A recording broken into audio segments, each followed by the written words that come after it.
నంద్యాల మండలంలో 5 సంవత్సరాలు నిండిన పిల్లలను ప్రభుత్వ పాఠశాలలో చేర్పించాలని మండల విద్యాశాఖ అధికారి బ్రహ్మం నాయక్ తల్లిదండ్రులకు సూచించారు. విద్యాశాఖ కార్యాలయంలో ఏర్పాటు చేసిన విలేకరుల సమావేశంలో ఆయన మాట్లాడారు. ప్రభుత్వ పాఠశాలలో విద్యార్థులకు అన్ని రకాల సౌకర్యాలు అందుబాటులో ఉన్నాయని, యూనిఫామ్లు, షూస్, పాఠ్య పుస్తకాలు వంటి అవసరమైన సామాగ్రి ఉచితంగా అందిస్తున్నామని తెలిపారు. విద్యార్థుల భవిష్యత్తు దృష్ట్యా ప్రభుత్వ పాఠశాలకు ప్రాధాన్యత ఇవ్వాలని కోరారు. అదేవిధంగా పట్టణంలో కొత్తగా ప్రైవేట్ పాఠశాలలు ప్రారంభించి అనుమతులు పొందేందుకు ప్రయత్నిస్తే ఎట్టి పరిస్థితుల్లోనూ అనుమతులు ఇవ్వబోనని స్పష్టం చేశారు. ముఖ్యంగా రేకుల షెడ్లు, తగిన సదుపాయాలు లేకుండా విద్యార్థులకు బోధన నిర్వహించే పాఠశాలను ఉపేక్షించబోమని హెచ్చరించారు. అనుమతులు లేకుండా ప్రైవేట్ పాఠశాలలు నిర్వహిస్తే కఠిన చర్యలు తీసుకుంటామని తెలిపారు. తల్లిదండ్రులు తమ పిల్లలను ఏ పాఠశాలలో చేర్పించే ముందైనా ఆ పాఠశాల పరిస్థితులను స్వయంగా పరిశీలించాలని సూచించారు. ప్రభుత్వ పాఠశాలలో నాణ్యమైన విద్య అందించడమే లక్ష్యంగా విద్యాశాఖ కృషి చేస్తోందని ఎంఈఓ బ్రహ్మం నాయక్ తెలిపారు. విద్యార్థి కూడా పాఠశాలలో పేరు నమోదు చేసుకోవాలి.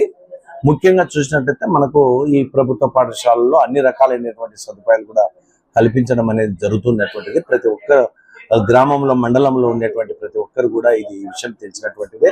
ఆ విద్యార్థుల తల్లిదండ్రులు కూడా మన పాఠశాల నుంచి వచ్చేటువంటి ప్రభుత్వం చేపట్టినటువంటి రకరకాలైనటువంటి పథకాలన్నీ కూడా మీరు పాఠశాలలో మీ విద్యార్థులతో, మీ పిల్లలతో వెళ్ళి చూడడం కూడా జరిగింది. మధ్యాహ్నం భోజన పథకం అయితేనేమి, తర్వాత టెక్స్ట్ బుక్లు, మంచి క్వాలిటీ టెక్స్ట్ బుక్లు అవి ఎక్కడ కూడా దొరకవు. అలాగే షూ, 3 జతల యూనిఫాము, అలాగే మధ్యాహ్న భోజన పథకంలో భాగంగా రాగి జావా కూడా ఇవ్వడం జరుగుతుంది.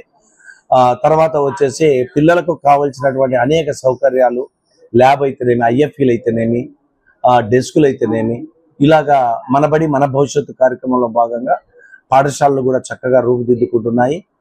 విద్యార్థులకు కావాల్సిన టాయిలెట్లు, తర్వాత వాటిని శుభ్రం చేయడానికి కావాల్సినటువంటి ఒక ఆయాను కూడా ప్రభుత్వం ఏర్పాటు చేయడం జరిగింది. మనం ఎక్కడ కూడా ఈ కార్పొరేట్ పాఠశాలకు, ప్రైవేట్ పాఠశాలకు ధీటుగా మన ప్రభుత్వ పాఠశాలను మనము ఏర్పాటు చేసే సదుపాయాలు కూడా అరేంజ్ చేసాము. కాబట్టి తల్లిదండ్రులు ఆలోచించాల్సినటువంటి అవసరం ఉంది ఎందుకైనా.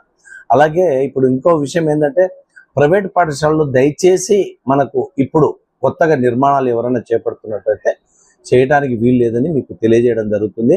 అది ముందుగా సంబంధిత అధికారుల పర్మిషన్ తీసుకొని మీరు నిర్మాణాలు చేపట్టాలి.